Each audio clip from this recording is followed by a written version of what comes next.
ఈసారి ఎన్నికల్లో బీసీలు ఏ పార్టీ వైపు మొగ్గు చూపుతున్నారు అనుకోవచ్చు? ఒకటి, మనం బీసీలు ఏ పార్టీ వైపు మొగ్గు చూపుతారనే దానికన్నా ముందుగా బీసీలకు ఎవరు న్యాయం చేశారు, ఎవరేం చేశారు. గతంలో జగన్మోహన్ రెడ్డి గారు ఏమని చెప్పారు, నేను బీసీలకు అందరికీ అండగా నిలబడతా, బీసీలు తలరాతలు మారుస్తా అని చెప్పాడు. కానీ అధికారంలోకి వచ్చిన తర్వాత బీసీల గొంతులు కోసిన ద్రోహి ఈ జగన్మోహన్ రెడ్డి గారు అంటారు. ఎందుకంటే దానికి సంక్షిప్తంగా మనం చూస్తే బలహీన వర్గాలు బ్రతుకుల్ని ఛిద్రం చేసినట్లు ఛిద్రం చేసేసాడు ఈయన. కానీ ఈయన ప్రచారం ఎలా ఉంటుంది, నేను ఉద్ధరించేస్తున్నాను అంటూ ఉన్నాడు. ఈయన ఏం చేశాడు ఒకసారి, చంద్రబాబు నాయుడు గారు ఒకప్పుడు బడుగు బలహీన వర్గాలు నిలబడే లాంటి పథకాలు ఇస్తే ఈ జగన్మోహన్ రెడ్డి వాళ్ళ కాళ్ళు విరిచేసి ఆ పథకాలు ఏమి తీసేశాడు. ఇతను ఏం చేశాడంటే 75,000 కోట్ల బీసీ సప్లాన్ నిధుల్ని దారి మళ్లించాడు.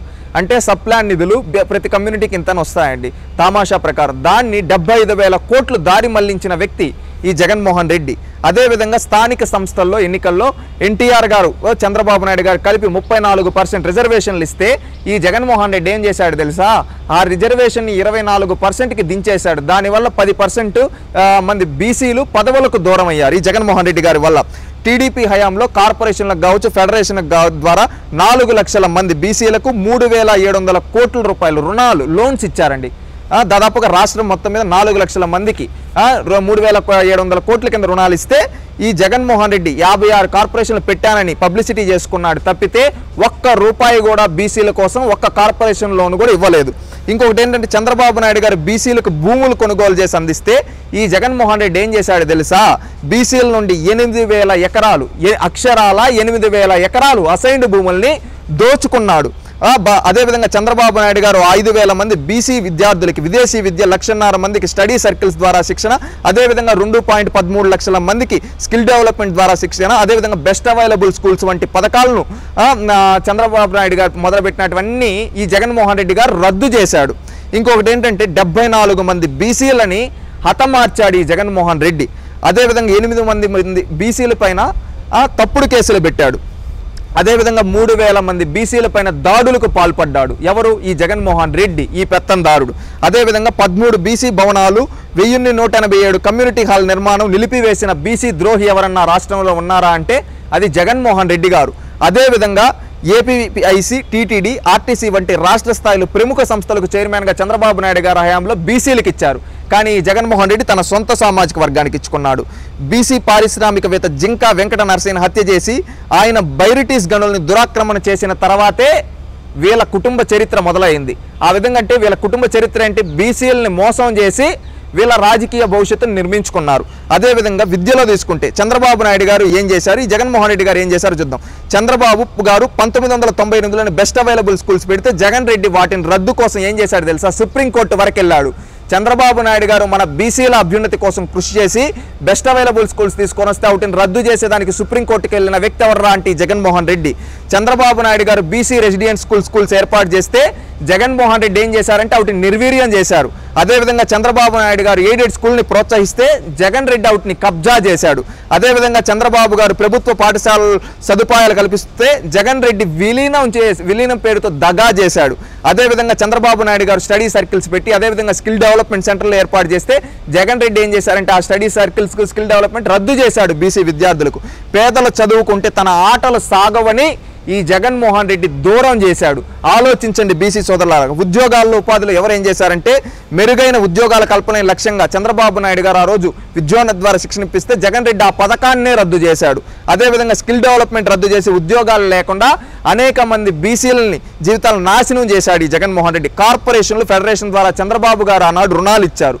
జగన్మోహన్ రెడ్డి ఏం చేశాడు, వాటిని రద్దు చేశాడు. చంద్రబాబు గారు పారిశ్రామిక రాయితీలు ఇస్తే జగన్ రెడ్డి వాటిని నిలిపివేశాడు. చంద్రబాబు గారు ఇన్నోవా కార్లు, జేసీబీలు ఇచ్చి సొంత కాళ్లపై నిలబెడితే జగన్ రెడ్డి చిల్లర వేసినట్టు వేసి బిచ్చగాళ్ళలా చేశాడు. ఎవరు, ఈ జగన్మోహన్ రెడ్డి. అదేవిధంగా సామాజికంగా ఎవరు ప్రోత్సహించారు బీసీలను చూస్తే అండి, బడుగు బలహీన వర్గాలకు ఎప్పుడు చంద్రబాబు నాయుడు గారు అండగా నిలబడేవారు. ఆ రోజు అన్నా క్యాంటీన్ పెట్టి బడుగు బలహీన వర్గాలు ఆకలి నింపి ప్రతి ఒక్కరికి ఆదుకుంటే ఈ జగన్మోహన్ రెడ్డి వాటిని రద్దు చేశాడు. చంద్రబాబు నాయుడు గారు ఆ రోజు బీసీలకు పెళ్లికి కానుకలు, పండుగ కానుకలు అందిస్తే ఈ జగన్మోహన్ రెడ్డి వచ్చిన తర్వాత రద్దు చేశాడు. అదేవిధంగా పేదలకు చంద్రబాబు నాయుడు గారు భూమి కొనుగోలు చేసిస్తే జగన్ రెడ్డి 14,000 ఎకరాలు లాక్కున్నాడు బలవంతంగా. చంద్రబాబు నాయుడు గారు ఇల్లు కట్టించిస్తే జగన్ రెడ్డి ఇళ్ల పట్టాలు, ఓటీఎస్ పేరుతో పేదల్ని దోచుకున్నాడు. అదేవిధంగా చంద్రబాబు గారు చంద్రన్న బీమా అందిస్తే జగన్ రెడ్డి వచ్చి రద్దు చేసి ఇబ్బందులకు గురి చేశాడు. అదేవిధంగా సామాజికంగా ఎదిగే ఉండే అవకాశాలన్నింటినీ రద్దు చేసి సామాజిక న్యాయయాత్ర అంటున్నాడు ఈ జగన్మోహన్ రెడ్డి. ఒకప్పుడు చంద్రబాబు నాయుడు గారు బడుగు బలహీన వర్గాలను హక్కును చేర్చుకుని వాళ్ళ సామాజిక వృద్ధి తెచ్చే విధంగా సంక్షేమ పథకాలు ఏర్పాటు చేశాడు. ఈ జగన్మోహన్ రెడ్డి ఒక్కటంటే ఒక్కటి చేయలేదు. రాజకీయంగా ప్రోత్సాహం ఎవరు అందించారంటే గతంలో బడుగు బలహీన వర్గాలకి ముఖ్యంగా బీసీలకి రాజ్యాధికారం ఇచ్చింది ఈ పార్టీ ఏంటంటే తెలుగుదేశం పార్టీ. ఎందుకంటే ఆనాడు స్థానిక సంస్థల్లో 34% రిజర్వేషన్ కల్పించాం. జగన్మోహన్ రెడ్డి గారు ఏం చేశారు, 10% రిజర్వేషన్ తీసేసి దాదాపుగా 16,800 రాజ్యాంగబద్ధమైన పదవుల్ని బీసీలకు రాకుండా అడ్డుకున్న బీసీ ద్రోహి ఎవర్రా అంటే ఈ జగన్మోహన్ రెడ్డి. చంద్రబాబు నాయుడు గారి పాలనలో అత్యున్నతమైన పదవులన్నీ బీసీలకు ఇస్తే ఈ జగన్మోహన్ రెడ్డి ఏం చేశాడు, అవుటన్నిట్లో తన సొంత సామాజిక వర్గాన్ని పెట్టుకున్నాడు. ఆర్థికంగా ఎవరు ప్రోత్సాహం అందించారని మనం చూస్తే చంద్రబాబు గారి హయాంలో బడుగు బలహీన వర్గాల ప్రజలు ఆర్థికంగా పురోభివృద్ధి చెందాలని లక్ష్యంతో పారిశ్రామిక రాయితీలు ఇచ్చి పారిశ్రామికవేత్తల్ని చేశాడు. స్వయం ఉపాధి రుణాలు ఇచ్చి సొంత కాళ్ళపై నిలబడేలా చేశాడు. అదేవిధంగా గ్రామ స్థాయి నుండి రాష్ట్ర స్థాయి వరకు చేపట్టే ప్రతి పనుల్లో కూడా బడుగు బలహీన వర్గాలకు ఇచ్చి ఆర్థికంగా ఎదిగేలా వాళ్ళకి సహకరించారు. ఈ జగన్మోహన్ రెడ్డి ఏం చేశాడు, కానీ జగన్ రెడ్డి వచ్చాక ప్రభుత్వ కాంట్రాక్టులన్నీ సొంత వర్గానికి, ఒకప్పుడు బీసీలకు ఇచ్చేవాళ్ళు, ఎస్సీలకి ఎస్టీలకు అందరికి ఇచ్చేవారు. కానీ జగన్మోహన్ రెడ్డి వచ్చిన తర్వాత తన సొంత సామాజిక వర్గం వాళ్ళకి మాత్రమే ఇచ్చుకుంటున్నాడు. అదేవిధంగా మద్యం కాంట్రాక్టులన్నీ రాష్ట్రంలో విజయసాయి రెడ్డికి అంది ఆ డిస్టిలరీస్ ద్వారానే నడిపిస్తూ ఉన్నాడు. ఈ విధంగా చేస్తూ ఉన్నాడు.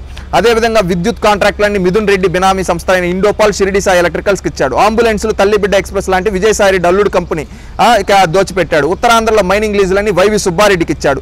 వేల లక్షల కోట్ల కాంట్రాక్టులు సొంత వారికి కట్టబెట్టి 50% రిజర్వేషన్ హామీతో ఒకప్పుడు చెప్పాడు బీసీలందరికీ 50% రిజర్వేషన్ ఇస్తా కాంట్రాక్ట్ పనులు అని. ఈ రోజు చూస్తే అందరూ వాళ్ళ సొంత సామాజిక వర్గం, ఒక్క బీసీకి ఇవ్వలేదు. ఈ విధంగా ద్రోహం చేశాడు. ఇవి మాత్రమే కాకుండా గ్రామ స్థాయిలో చేసిన పనులు బిల్లులు చెల్లించకుండా బడుగు బలహీన వర్గాల వాళ్ళని వేధిస్తున్నాడు ఎవరి ముఖ్యమంత్రి జగన్మోహన్ రెడ్డి.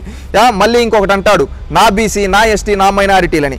ఆ విధంగా అంటూనే ఎంతమంది పైన దాడులు చేశాడు తెలుసా. చంద్రబాబుకు మద్దతుగా ఉత్తరాంధ్ర నుండి బీసీలు సైకిల్ యాత్ర చేపడితే పొంగనూరులో వారిపై దాడి చేసి బట్టలు విప్పి అవస్థలకు గురి చేశారు ఎవరు, ఈ జగన్మోహన్ రెడ్డి.